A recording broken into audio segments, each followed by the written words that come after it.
Natalie, how old are you? I'm 19. Natalie, how long have you been homeless? How long have you been using blues? I've been homeless for 1 year and I've been using since I've been 16 years old. And how did you get started? A guy I was talking to, he was smoking in front of me, but I wasn't sure what they were. And he was acting weird and he got mad I was looking at him, so he told me to hit it. So I hit it. Ever since my body, I started withdrawing. I didn't know what they were. So then I found out like that and I started buying little bit by little.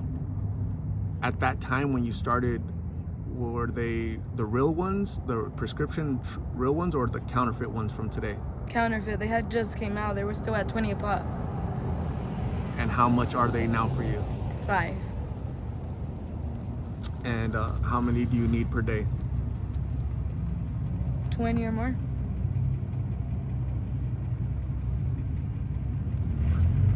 How does your family feel about you being out here? Not good. It's just my mom. She's not feeling good at all. I'm her favorite kid, so like she's not paying attention to none of her kids because she's out here looking for me here. She's trying to help me, but she don't understand. Like, it don't matter how much she tries to help me, it's gonna be on my time. And so I kind of just try to not be seen where she'll find me because I know it's hard for her. So basically, you kind of run away from her when she's out looking for you because you're not ready for treatment at this No, point it's in time. not that. I'm not ready because I know it hurts her. She started getting on depression pills and all that because since I've been out here. Because it's hard, so I try to make it easier for her by her not seeing me like this. You stay away so it doesn't hurt her as much. Yeah. You love your mom? Yeah. You miss her? Yeah. So on one end, because I hear this a lot from people, right? On one end, you guys love your family, you miss your family, but on the other end, the addiction is so strong that you have to smoke. Is that correct? Does that describe how you feel? Yeah, and like if she would just understand that, because she's been on drugs, but her drugs were different. She was their uppers. She understand, like she went cold turkey. She doesn't understand. I really can't.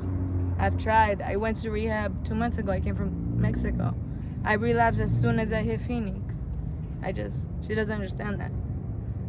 She wants everything quick. How was your experience with the treatment centers in Mexico? They're rough. They're mean. They're like really, really, really strict. So it's rougher than out here. Meaning they don't let you go outside? No, you're locked inside. No phone calls. Never. Not even 3-4 months in. How long was the program in Mexico? It's 6 months, but I stayed there 2 months. How did you manage to get out? My mom took me out because, like I said, it's like this for her. So she thought 2 months was enough, knowing I've been out smoking for years. And she wanted, as soon as we got here, for me to be on my stuff like this, and I really couldn't. So you basically needed more time. You needed the full 6 months to be over there, and then a little bit more support out here. Yeah, but it's money. It's $1,500 a month. So she was only able to pay 2 months. The rehabs here don't help me because they're 1 week. What would a treatment, a rehab program look for you that's going to be successful for you? What does that look like? It's not even that. It's because I have 2 daughters. I lost them to CPS. For me to even want to go there is knowing I could get them back. And if not, I really don't care to go get sober. How old are your daughters? 4-year-old and a 2-year-old. You miss them? Yeah. I haven't seen them in a year. The state took them because of your use? Yeah. Is there a possibility that you could have them back again? I don't know. I know nothing about it. Do you want them back eventually? Yeah. For me, losing them is why I'm out here. Like, if I was given the chance, I wouldn't be out here. So is smoking the pills, is that like it numbs the pain a little bit? Yeah, and I don't remember I have kids. I try to forget that.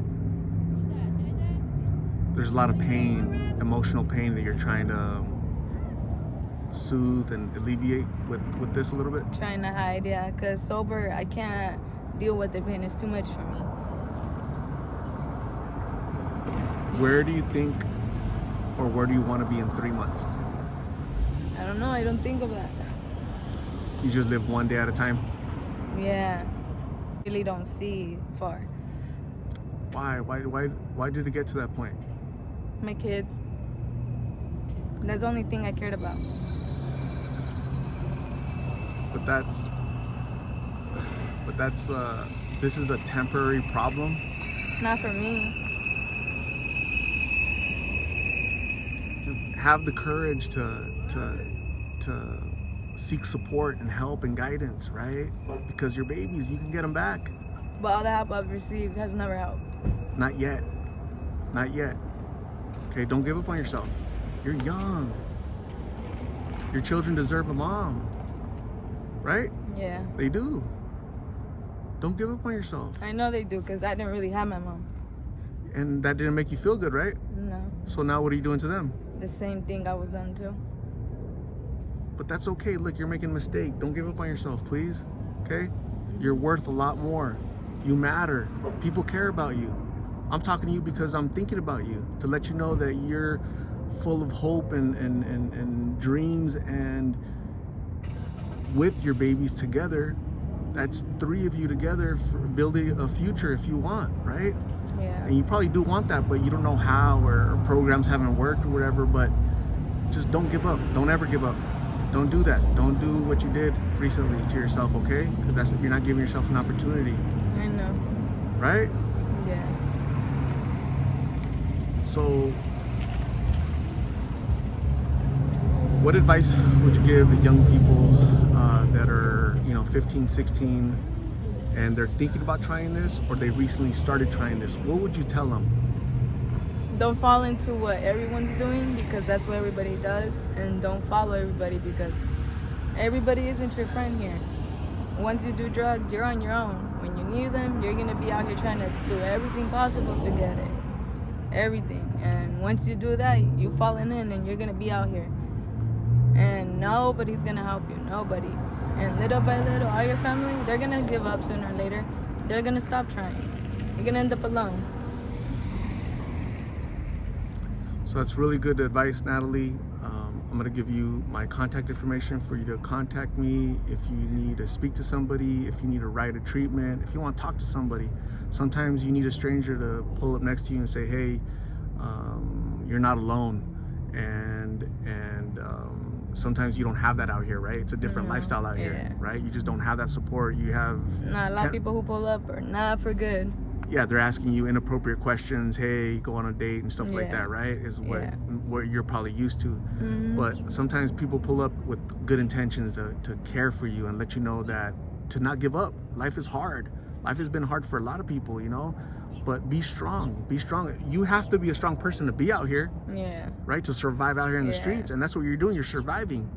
So use some of that strength to try to get better, try to get well, to go beat CPS and say, hey, CPS, look at me, I'm a better person. I want my children. That's possible. So don't give up, okay? Okay.